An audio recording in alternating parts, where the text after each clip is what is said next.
Welcome to our first ever Manhattan Tech Talk, being held here in New York at the NEC New York Partner Showcase. I have three illustrious individuals with me. Many of them you will know. Steve Durkee, President of Milestone AV, President of the Commercial Products. Hello, Steve. Hello. Rich Ventura, VP of Business Development and the incoming Chair of Digital Signage Federation next year. Cool. Hello, Rich. And Jeff Hastings, CEO of BrightSign. So thank you all for joining us. We're going to have a little conversation about technology, I think, mainly, as we're here. We're at the NEC Showcase. Now, interesting thing, Steve, your company has exhibited at the NEC Showcase for many years. This is your actual first time here. So what's your impression? Well, Rich and I had talked about the event, and he had said you need to come here to understand it, and you were absolutely right. I mean, it's impressive to see the application focus here, the partnerships that are here. So I had heard from my team each year that the show was really a valuable event, and firsthand, I certainly believe it. Right, Rich, this is the second time you've been here at Sur Stage 37? Correct. And this is the second show you've ever done, because your first show on your own, really, was last year? Not really on your own. It's Keith Yankee and I put this on together. And the show here this time bigger than last year? We went from last year we had about 19 partners. This year we have 45, 46 partners, and we're showcasing over 85 different solutions. Okay. But it says something about the NEC heritage, that the showcase has been going for 15 years? Is that 23. Right? 23 years? Yes. Wow. So Jeff, how many times have you been here? I think this is our second or third time. Okay. Second or third time. Yeah, Right. I know we were here last year, and it's dramatically improved. Did you come here last year because of the change of the locale? Because, I mean, in years gone past, it was pretty much a hotel room with desks and chairs around. I mean, this is like 1,000 times better than anything you've ever had before. Yeah, we had the big lobby area, the Affinia, before here. I mean, this is amazing. This is like a mini Infocom. Yeah, and I think last year was our first year, because we talked about it. It was like, we were kind of, on it on the year before, and then they talked about the new space. Like, wow, so it really sounded good. So then we came in last year, and then this year it's a big step up. I think Rich said earlier that they had improved the facilities. They knew what the facility looks like, and it's a much better experience. It's fantastic. More open. It feels nice. So how does an event like this? How does Milestone sort of get its message across to the people who come to the showcase? Well, I think as you look, one of the things that they did this year is, people are looking for solutions, and each of us bring part of that solution together. So what we're able to do is show our products in the application, and then each of the locations with a solution, the brands are showed that are partnered in that solution. And so that helps us get our message across of how that we can work together and create that whole solution for end application. Rich, what's your favorite thing of the show? There was something you were really excited about which you wouldn't tell me about a couple of days ago. Well, there's this 650-pound apple in the middle of the entire venue. And we kind of jokingly said, NEC takes on the Big Apple. It's not a real apple, but Apple. Oh, I get it, because of New York. Yeah. Big Apple. Oh, okay. Exactly. And so what's great about this is it showcases. He didn't cover that part with me either yet, so I get it now. The Big Apple. Apple, yeah, okay. So one of the cool things about it, what it's showcasing is our laser projection product, our relationship with Green Hippo, the hypnotizers, and our partnership with this content creation company called Hollow9, John 9 out of California. And we have 6 projectors that are mapping around this, and it's unbelievable because it's not a solid projection. And we have video, we have stuff popping in multiple areas. And it was also a great way for us to show every single logo of every one of our partners in a spot that everyone will see. Looks great. So, and because Hollow9 or no, Hollow9? Hollow9. But Ed 9. John 9. He sent me an email once and it went straight through my spam folder. And he registered for something, and I had to say, that's not your real name, because it is. He's changed his name. This is his real name. He's done most of the work for the LAX. For JC2Co, yes. Amazing stuff. And it looks great. Unfortunately, our viewers can't see that. And how do you showcase the BrightSign stuff then? Because you're the box behind all of these great installations. How do you actually showcase that? Yeah, the first thing is our new box we just came out with a month ago is way better looking, super cool little sleek device. So what we did was we put it beside all the displays or below a displays. So as you walk out and look at the display, one, you see our logos, as Steve talked about, the logos beside it. But also you see our actual player, really cool little sleek device, less than an inch thick. So it allows us to really showcase the box with the applications on the screen, everything from digital menu boards to touchscreen display. So a lot of really cool applications, but we pull the box out from behind the screen so we can showcase it, really show it off. Yeah, cool. Adrian, one of the big things that we did for why we want to do this is we have a mount partner, we have a media player partner. everyone wants to know what's in that solution. So we make sure, as you look at every one of these vignettes, there's the logo of every single company, the content creation company, the mount, all that stuff there, so we can actually sit there and tell somebody, this is what a solution looks like, and here's everybody that belongs in that solution. Okay. Yeah, and I think it's important too that they're not just hanging out there, sitting there. You've got them live, they're real, so people can see the whole thing. This is actually not just a demo.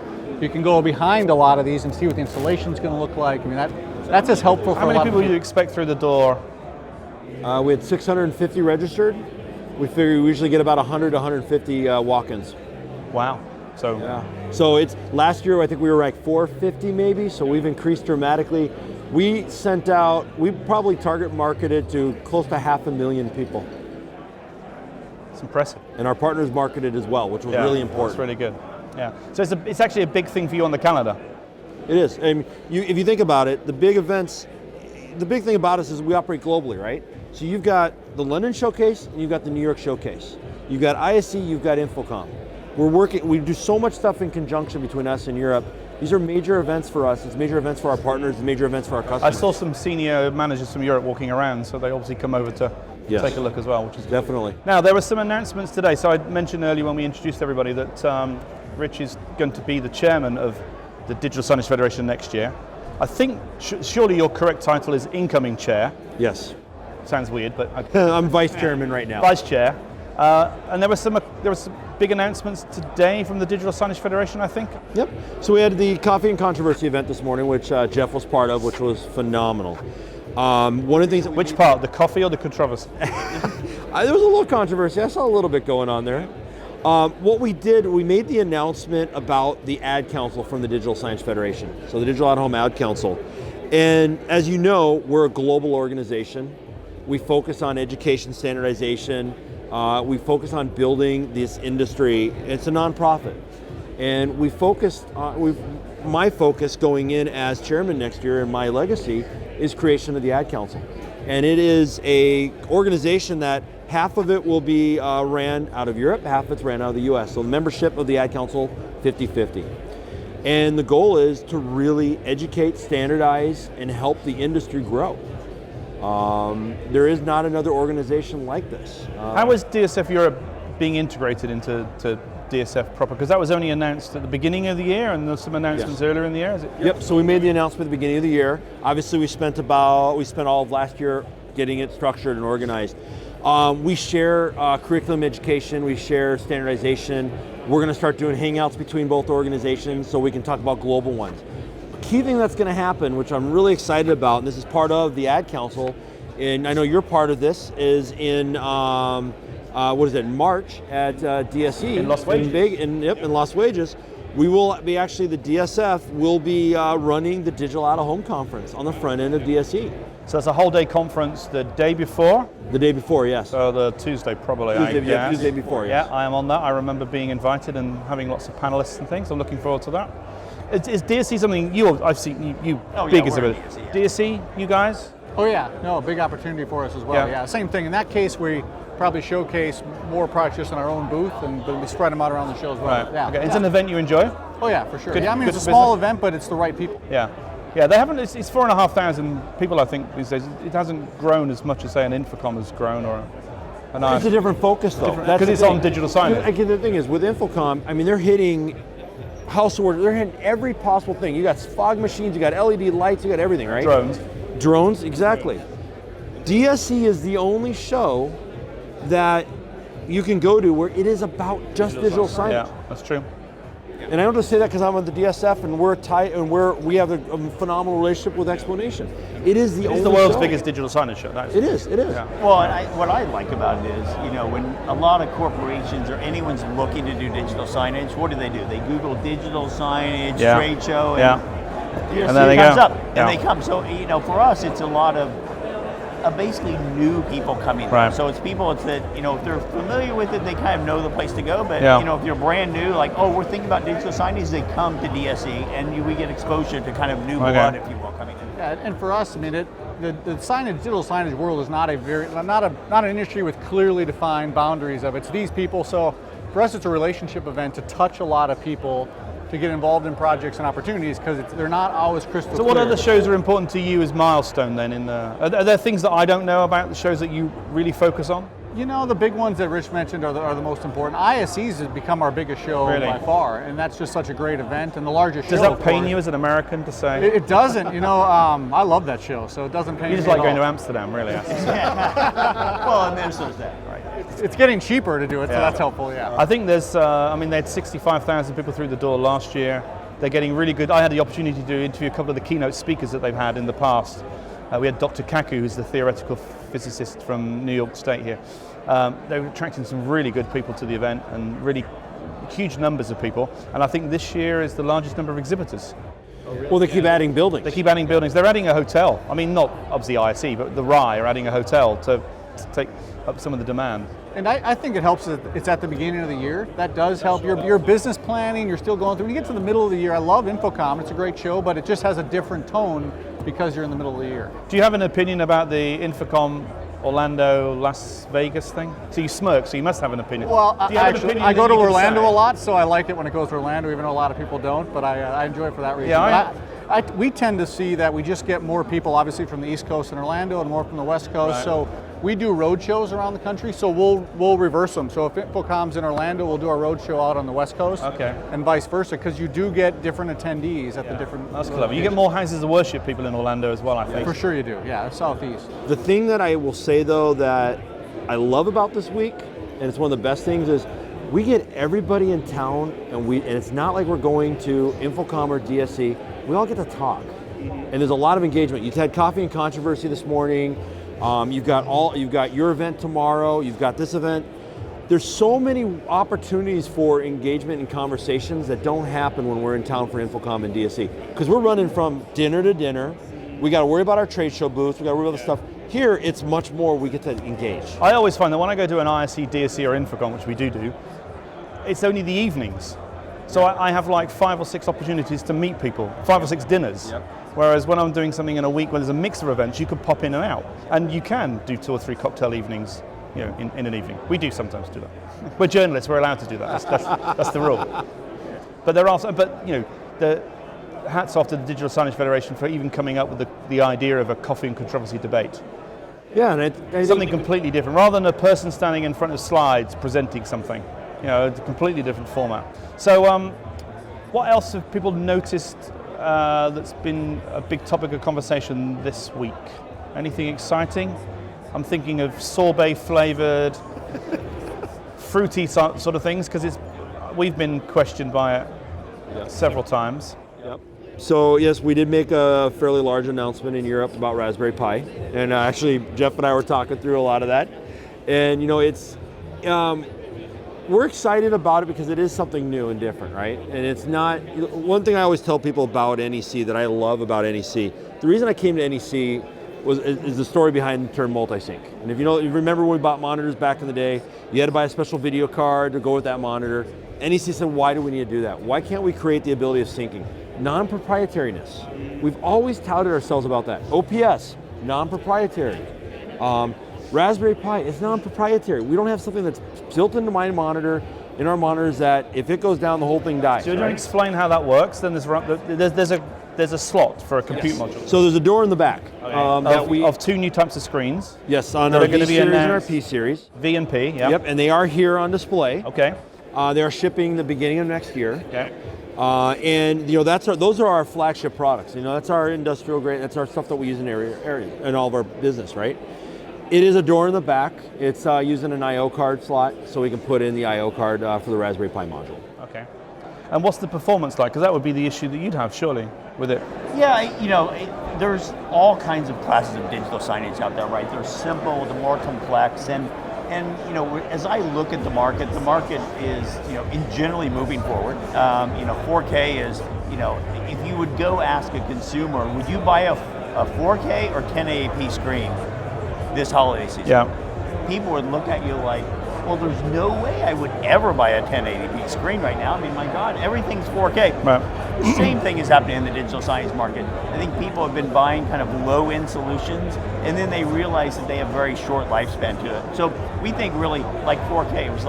It if you putting out a tender today for a new digital signage project and you spec the 1080p monitor and you expect that to last 5 years, in 2 years, I think the people that is going to be looking at that would be like, oh my God, they put in a 1080p monitor? Same thing with the digital signage player. You know, can you do it? Yeah, but if you really want something that's going to have a long lifespan. But look at how the Raspberry Pi has improved. It's Pi 3 now. I assume it started at Pi 1. Yeah. So, I mean, again, that's improving and getting faster and faster every couple of years. Yeah. And I think what Rich is saying, because you can slot it out and plug it in, you can just upgrade it. Here's the thing, and Jeff hit right on the money. It's not going in our 4K screens. It's not 4K. It's not a 4K device today, right? It is a solution for some needs. If we look at digital signage being here, it fits somewhere within that category. Is it something that I'm going to say it runs every single thing that NEC does? No. We'd be stupid to say that, right? OPS does a majority of that for us. Our relationship with BrightSign, between those things, that covers our business, right? You know, it's just like we say the same thing with Google. We talk about the Chrome device. Chrome has its place. It's not going to cover the whole area, right? The Intel NUCs, they have their places as well. These are the plug-in sticks. Yeah, well, actually, no, they are normal NUCs, but then, yeah, you've also got the compute sticks. Okay. They all have their places. Right. The key is, and this is probably the most important thing, is understanding the project, laying out a plan. What is their strategy? Is it a 1, a 3, a 5-year strategy? And making sure they're doing the right thing and we're doing the right thing by them. Is there, I mean, Steve, in the mounting business, is there a similar level of technological progress? Have things moved on? Do they move on every year? Is it?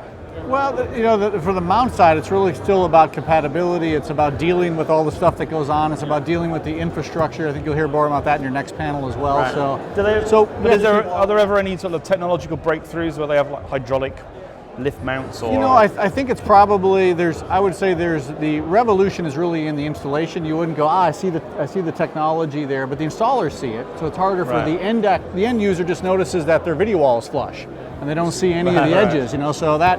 And if you look behind the wall isn't flush. On our projection screen side, it is a little different. There we have coatings for digital signage applications, which we're finally seeing because the solid state projectors with high lumens are out. We're seeing ambient light rejecting technology, so we're putting in screens that block light from different directions. How does that work? So you think of it as little mini louvers on the screen, you know, optically invisible louvers that are blocking. So if I have light coming from above, the light just doesn't bounce back towards the viewer. And so we're investing in technologies there. It's good for conference rooms and classrooms as well, but it also helps us with signage. Okay. And then our audio business with cameras, that one certainly is more into that world of evolution. You bought this business? Yeah, back in April we bought audio. Yeah, that clearly we're getting into the networked AV side of things, and you know, when you put endpoints onto your network, and how do you bridge all of the legacy equipment? So we do see that all come together. How's that acquisition working? Is it all the people come together, or you moved offices, or how's it work? Yeah, so we haven't moved offices. The good news was that the audio business was literally 6 miles away from Milestone's headquarters before in Minnesota, in a town called Minnetonka, Minnesota. So that was very helpful because I can drive there just the same distance as going to my office. But it's good, and you know, one of the things that we focus on, that you can see the focus here from NEC, is the experience. And the more pieces of the experience we can get, the better we get at understanding the experience. And Vadio has really pulled us in even further to what does a conference room experience in total look like. And I think that's been very helpful for us. Yeah, we're actually using the Vadio, which is kind of a unique idea. We have a network operation command center in the showcase, and we've got, you know, Hyperwall, and we've got the Milestone mounts, and then we've got Winstead desks. And we're sitting going, you know, we need a camera feed. So there's actually a camera set up there that's actually panning this entire place. It's actually feeding onto the 84-inch display. Yeah, and it's a ultra high definition 4K camera. So one thing too, Adrian, I was thinking about a little bit too when you asked about the Raspberry Pi. The other thing to think about, remember, is schools are teaching these kids coding. They're teaching these kids how to do a lot of stuff on Raspberry Pi devices. So it is a totally different. It's new. It's unique, right?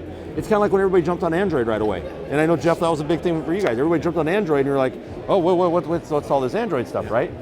It's something new and unique. Are there going to be applications that people are going to design specifically on the Raspberry Pi? Yes, there's going to be. It's going to happen, right? But it's that big differentiation for NEC. When we sit at the table and they say, I have to have an SoC platform, I have to have it, we have to no matter what. Even though we say SoC is not for 24/7 applications, something like that. I don't care, I have to have it. Or I have to have a backup. So if my device gets pulled or something happens. there's areas that we can see that product playing. Okay. I'm very excited about the Raspberry Pi thing. I think it's very innovative of NEC. I was there when they launched it in Rome. I think it shows that NEC have thought about the compatibility stuff and the openness. And you're right, it goes back a long way to the whole heritage of being open and thinking about industry standards.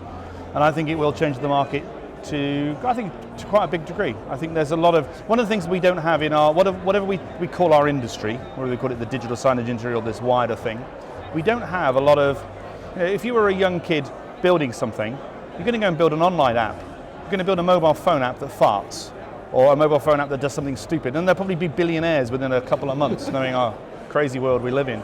But we don't have that in our industry, and I think the Raspberry Pi thing is something that could bring that to our industry. I really do. Because if you are a young, if you're a young teenager, you're going to go and do something with a mobile phone. You're not going to do something in our industry, and that's what you need to change. So I think it's great, and I think it will continually improve. You know, Jeff, I know the big thing for you guys introduced the new players. Yep. And so, I mean, the 4K, the change that they've done on the 4K has been amazing. That it plays into as well, is that's changing our industry. Right. And that's what the focus of this event is what are we doing to change our industry? Like you said, I mean, what are we doing a year, 3 and 5 years from now? That's important for us as NEC, because we're stewards of the industry, and we're stewards of this of the technology. I mean, we're not focused on what are we going to sell, how are we going to sell 1 billion items today, tomorrow, what we're about tomorrow, right? Yeah. Our job is what are we going to do to continue to grow the progression of this industry? And I think you see that here with just what you have in the application. You don't always show the highest volume applications out here. You're pushing the boundaries in the applications to let people know what can be done. I think that's helpful to promote. I think that's the word solutions in the NEC display bit. Yeah. That's what nobody else has.